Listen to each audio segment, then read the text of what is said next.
does this better? Stargate shows. You'll understand SG-1 more if you watch Atlantis in tandem, but not necessity to understand each alone. Yes, I don't understand this. You're introducing characters I could possibly really like. Mm-hmm. Why would you make it so contingent? They keep talking about all these things that happened in Rebels. I didn't watch it. Don't assume this. There's a way to do it. Like the original Star Wars implied all of these, the galaxy is larger than it is. There's a great scene, and it's a scene. This is the thing. Disney Star Wars can't do boring well. George Lucas does boring well. And let me give you an example. Okay? Really specific example. There's a scene on the Death Star with Grand Moff Tarkin, Darth Vader, and a bunch of, people sitting around a meeting room. They're just meeting. Darth Vader comes in and they're just talking about what's happening. It's a bunch of people in a room meeting. There are no special effects. There's a part where Vader goes like this and chokes a guy out. Everyone remembers this scene. Okay. There's a line where Grand Moff Tarkin talks about that the Emperor has wiped away the Imperial Senate. Mm-hmm. First, what information do we get as the viewer? One, there's an Emperor. Two, there's an Imperial, the Galactic Senate. He's creating a larger universe, giving you information and making things bigger. What I feel that Disney Star Wars has done, it's made the universe smaller. Why? We keep going to the same planets. The universe is small. We keep running into the same characters. The universe is small. It feels small. It doesn't feel like this endless thing that you could just explore forever and never see it all. There's a smallness about it. There's a profound lack of imagination. And what they've done is they've underestimated the importance of the mind, that you can use the imagination of the viewer by saying things like that.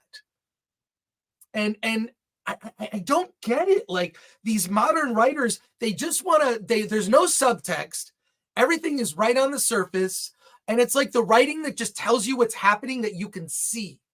Like, look at those fighters. They're on my tail. And then they show a visual of fighters on someone's tail. Rather than telling you information, it's like, God, I learned this in a book about editing that I read when I was a kid. You never talk about what's on the screen because the viewer can see what's on the screen. You never do that. You insult the viewer by telling them. Because you assume that they're stupid. Yeah. So what you do is what you're supposed to do, and I learned this from reading film books when I was in high school, that you talk about stuff that you're not seeing. Because what I'm seeing is one piece of information. What I'm hearing can be a different piece of information, a different layer or level, if you will. This is so basic.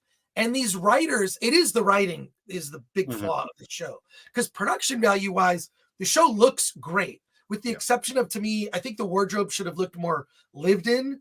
It looks too much like it was shot on the volume. It looks better than most television. Right, better than most television. So I'm going to give it up for production value. There's a sameness and almost a gentrification of Star Wars. It's dollar store Star Wars. Okay, but let me finish my thought here. But the writing is the weakest aspect. And thank you, green-haired anti-liberal, for being a member. Yeah, I mentioned this when Kenobi came out, but what are they teaching students in college when it comes to storytelling?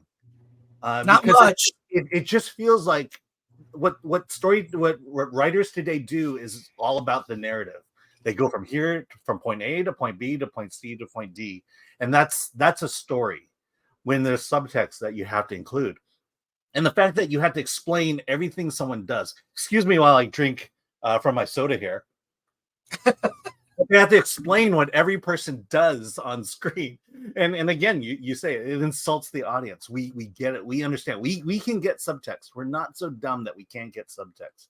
It's they assume the audience is stupid. And that, my guess is that, look, my observation, Rebels was for children and it was not for me. even Clone Wars, when I attempted to watch it, the animation style for some reason just sort of like, it looked like Jerry Anderson puppets, Jerry with a G.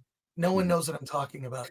It looked like the design of the characters looked like Thunderball XL5, Jerry Anderson show with a G from like the 60s, but computer animated.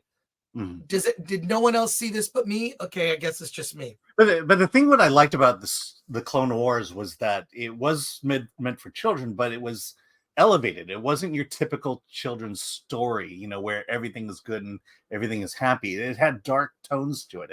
It had subtext. It had your characters, and I think it never underestimated a child's ability to understand a good story and to enjoy a good story. Hey, actually, I want to just quickly go over the puzzle solving trope that is going to appear in Ahsoka. Because how does Ahsoka find the map? She goes into a room. There's 3 pillars.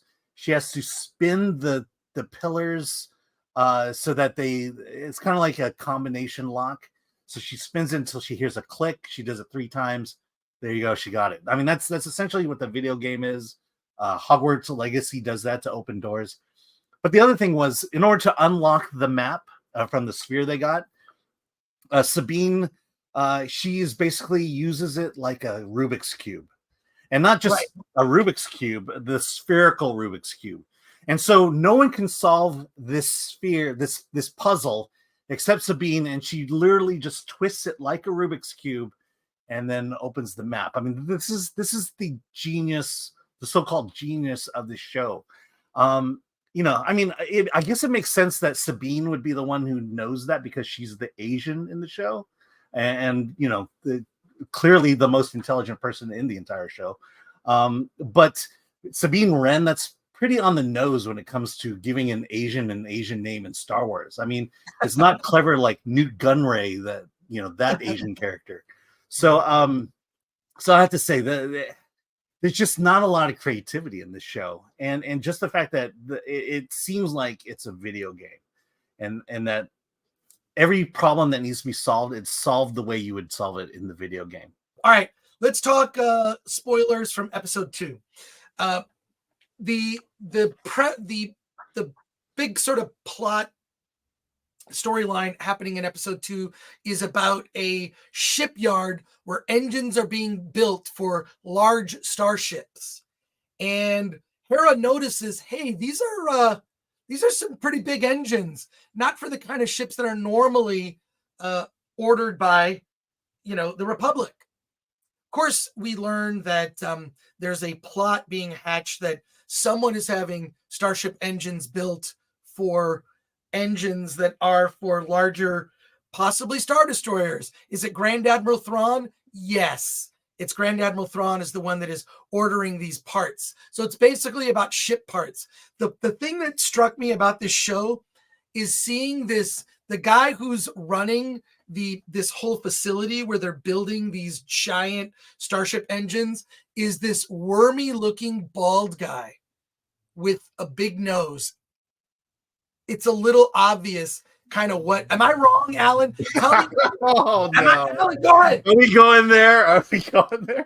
No, but it was like, I don't think we've ever seen anyone that looks like this in Star Wars. It took me totally out of it. It's like, did they hire an accountant to be a character? He has no gravitas. He's this wormy little guy. They could have had some alien or something, but no, they had to get and of course, everything's classified surrounding the building of these engines. It's classified. I can't tell you. Well, Hera basically pulls a power move and says, look, I'm, you can't, I am the highest, I'm a general of the Republic. You can't hide this from me.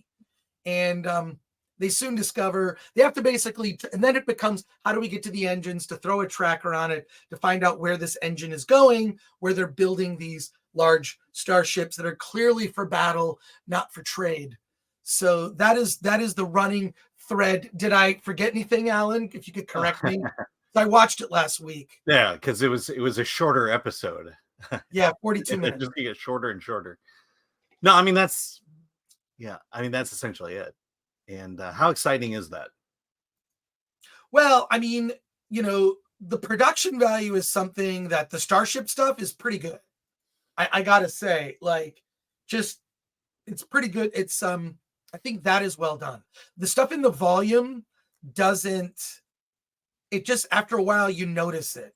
Yeah. So, but let's just say that the episode 2 is about Sabine and Ahsoka and their fractured relationship. But why is it? And then also, like, I'm sad that Ezra's not here. It's been years, right? Like, all right. Again, okay. Poor Ezra. I mean, who knows? Do you notice that whenever women are on screen together alone, they play romantic music? Is that? I didn't know that. Yeah, watch it. Well, yeah. If you choose to watch it again, take a look at that. Okay. Or take a listen to that. All right. No, here I want to be the first one to say this. Star Wars was mostly led by men. Yes. Ahsoka is led by women, and apparently the Acolyte will be led by neither. What are you talking about? What does that mean? Oh, yeah, you'll get it. What? Like a what are you talking about? Yeah, the characters will be neither men nor women. Non-binary. Well, there you go. Yeah, there you go. So we're breaking ground here. Breaking social and cultural ground. Well, it is what it is. All right. Even the androids won't be binary. Okay. Androids technically are not like. Well, their whole foundation is binary. How long? The whole way they operate is binary. Totally different rant. Totally different rant. I want you to notice something. How long is it? I am asking a very important question. How long until C-3PO gets canceled? Let me tell you why. Go back and watch the first Star Wars movie. I'm talking about A New Hope, episode 4, whatever. First Star Wars movie. C-3PO is incredibly abusive to R2-D2. He physically assaults R2-D2 and hits him. He calls him names. How long until people notice this and C-3PO gets canceled? This is a serious question. When you go back and watch the original Star Wars, you see how often he's kicked, he's hit, it's like Three Stooges type of antics, so it's played for laughs. But how long until we look at... Do you notice that nothing like that happens in modern Star Wars? That kind of dynamic? And the thing is, it stands in contrast. It's one of those things, I never noticed it until when you look at Disney Star Wars and you see older Star Wars and you see there's certain things they don't do. What do they not do? They don't cut off limbs in Disney Star Wars, and they don't have droids. They don't have droid on droid violence. Go back. I'm serious. Once I point it out, you cannot unsee it. Watch the original Star Wars. Notice how often C-3PO abuses R2-D2 by physical assault, by using names and language. How long? Not long. Yeah, and it became such a problem that now all protocol droids are female.